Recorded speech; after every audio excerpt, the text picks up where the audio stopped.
I want to talk about learning experiences. So I wonder what your most memorable learning experience is.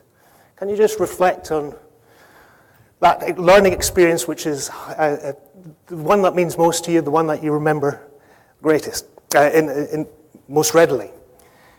And I wonder how many of those, as you're thinking about this, how many of those learning experiences are about sitting in a classroom at some point.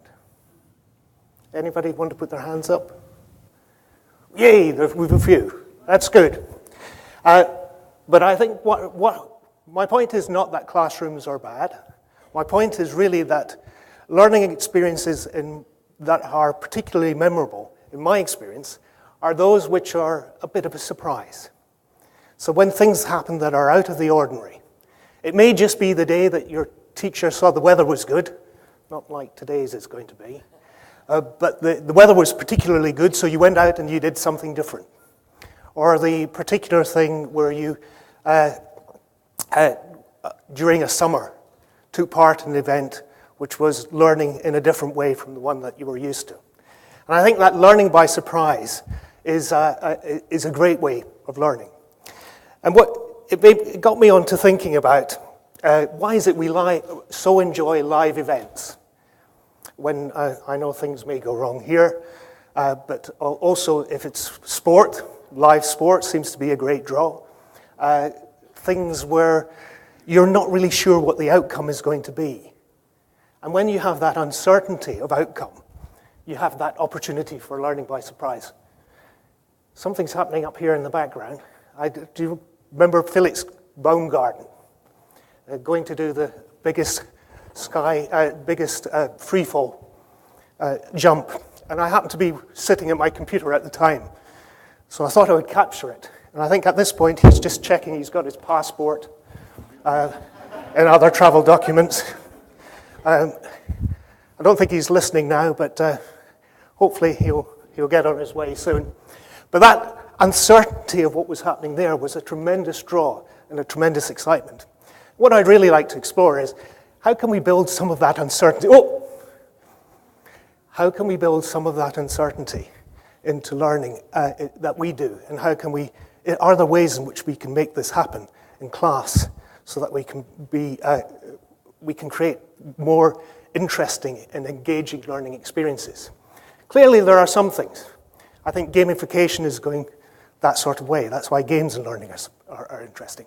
But that whole set of discussions that we can have, there's a whole set of discussions that we can have which are about changing the relationship between student and teacher so that the students are taking the lead to a greater extent. We're listening to their voice to a greater extent. And I think when we do that, the outcomes are more uncertain, but we're more likely to get memorable learning. And if we go back to brain science for a second, there's every bit of evidence from brain science that this is the case. Uncertainty leads to higher levels of dopamine production.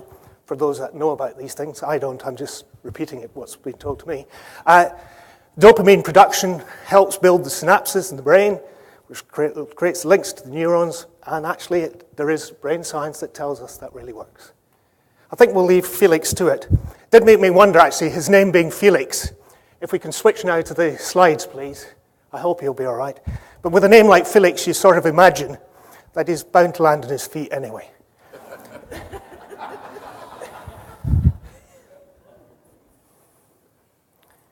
And hopefully we'll get to the slides.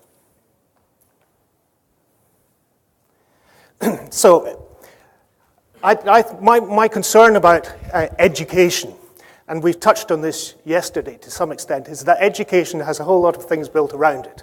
It has the organization, the buildings, the structures, the formal ways in which things are done, which makes that learning by surprise that bit more difficult. And you get situations where all you can do is more of the same and hope, therefore, that you're going to be able to get a better achievement from the pupils.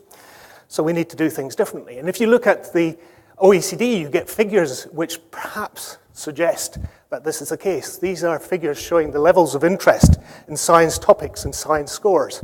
It's interesting to see Mexico at the top there with the greatest level of interest in science. but sadly low scores, and Finland with least interest and high scores. How does that work?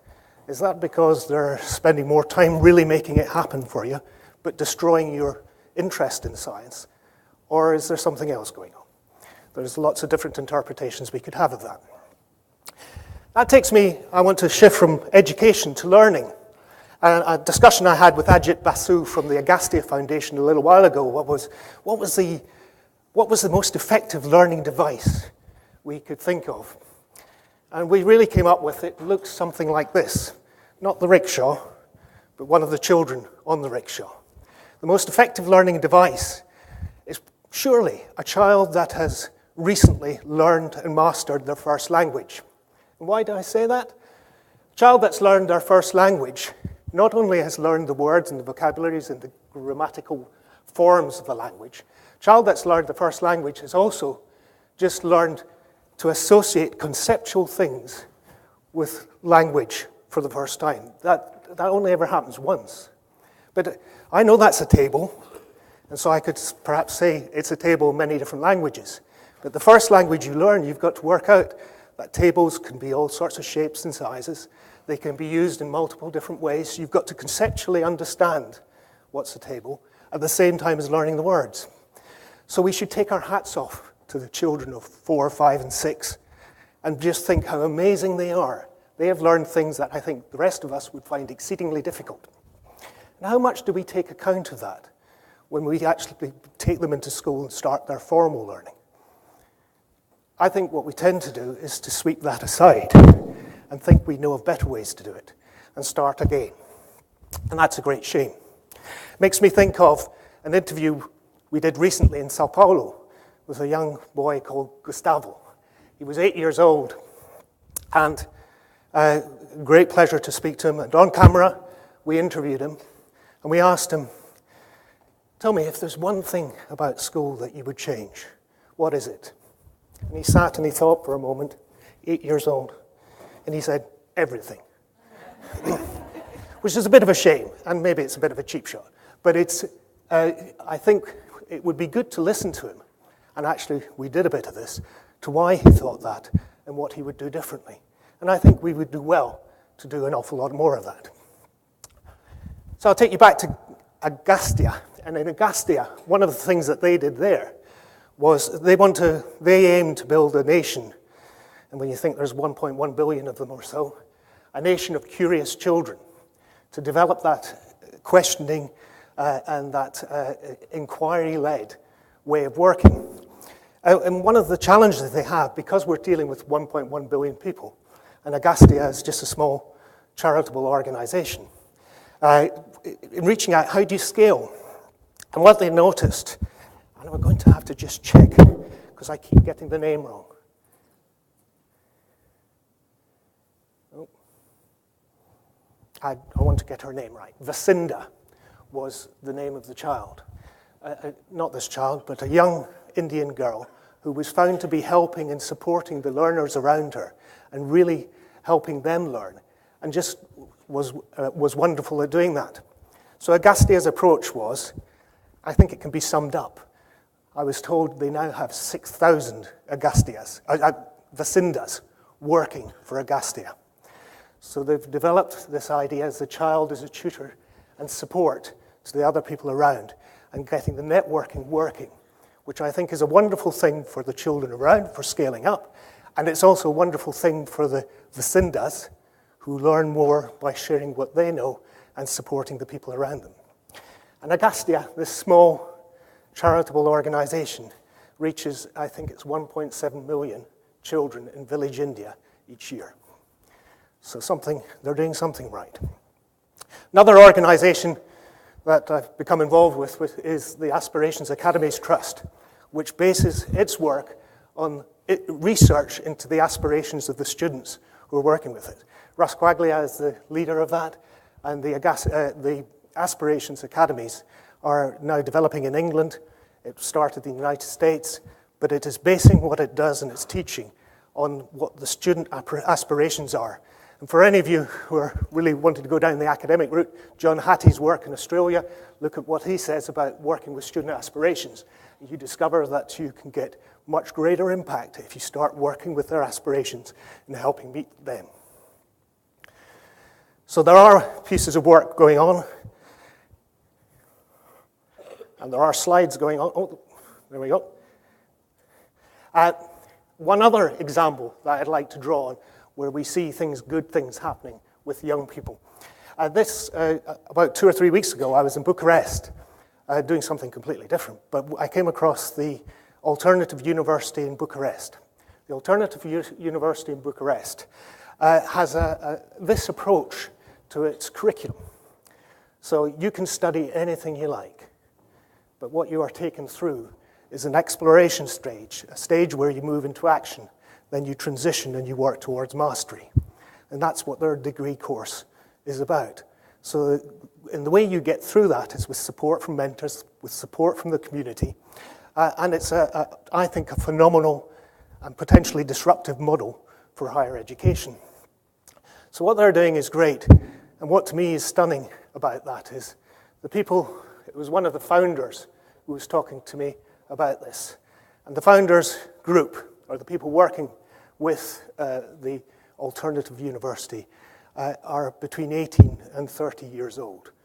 The guy I spoke to was 27 years old, and explaining the background, the whole philosophy behind this, some extraordinary things. So when we give students voice, when we listen to emerging leaders and support their ideas, what we can achieve is phenomenal. And what we can scale to, I think, is something beyond what we do today. So how can we kind of get this learning by surprise, so being surprised and doing things differently, how can we get that working? How can we get listening to students' voice? How can we get emerging leaders working well? Well, one philosophy I like in this is just 3 quick suggestions as to ways in which we might do it. The egg management, or egg-based management. If you think of a broken egg, not that one, and you've got the white and the yolk, I think if you think of the white as all your time, how many of us are in situations where the white is completely filled by things we have to do? And how many of us think of being in the yolk, where this is what we have to do and the rest is what we can grow into?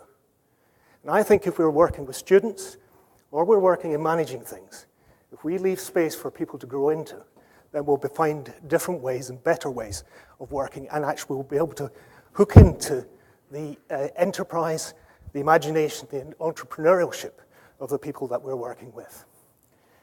The second thing is this back to Vacinda.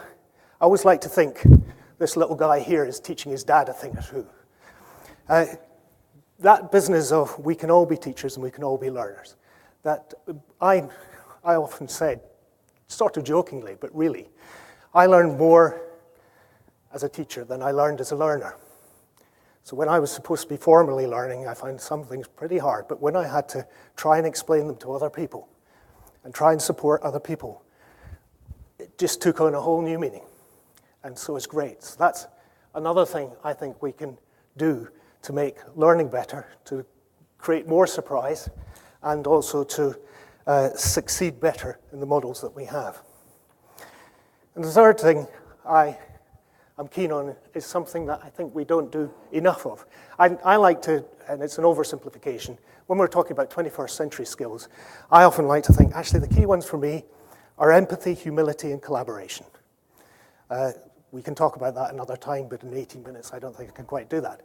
But humility, that business of not having barriers to learning, taking down those barriers. And I always imagined, if anyone wants to set this up with me, I'd be delighted, but you'd know better. I always imagined a course in humility. And as a course in humility, you come into it as an expert, and you end up as a student. The opposite direction from the direction we usually travel. Because I think if we can do that, we bring down the barriers that we have, the presumptions that we make about things. If we take on that humility, we have a greater opportunity to learn And if we can share that humility and encourage other people to do that, I think we're going to be in a much better position for creating education that's going to be useful and open and innovative in the ways that it works. So finally, just pulling this all together, why is any of this important? I think it's important because actually I think that sharing of creativity, or that the need to develop creativity, the need to encourage creativity, the need to encourage enterprise amongst young people is absolutely crucial. It's absolutely crucial because the world that we are preparing people for, this is old stuff you've heard before, I know, but please let me repeat it again. The world we're preparing people for is not the one that we were in the past. It's a completely different world. The jobs are completely different. And this was a taxi driver in Hong Kong that I had a few years ago. I'm pleased to say that he got me to my destination okay and on time, and there were no accidents. But I was concerned about the number of businesses he happened to be running at the same time as he was taking me. I think I can count 6 mobile phones. And do you see on the gear shift there, if that's what it is, that looks like a camera to me. So I don't know if there was a video conference going on in the middle of all this somewhere, but there might have been. For me, this kind of encapsulates perhaps something about the world that we're moving into, or that we are actually already in. That there's a great work by Levy and Murnane, which is often put up, about how what we're doing is we don't have the repetitive tasks of the past. All those are being computerized and taken away as jobs. We don't do them as jobs anymore. What we have is a situation where people are being more creative in the work, being more enterprising. This guy was running businesses. It was absolutely clear, and it wasn't all his taxi business. At least I can't imagine why you need 6 phones if you're going to do that. So that world that we're preparing people for, I think it is critical to develop new ways of teaching and learning alongside that. And so my central points in that are, let's try a little bit more learning by surprise. Let's try to develop people's enterprise by listening to them and recognizing the expertise they have in learning, and not just presuming that we are the experts. And let's support and nurture our emerging leaders. Thank you. Thank you.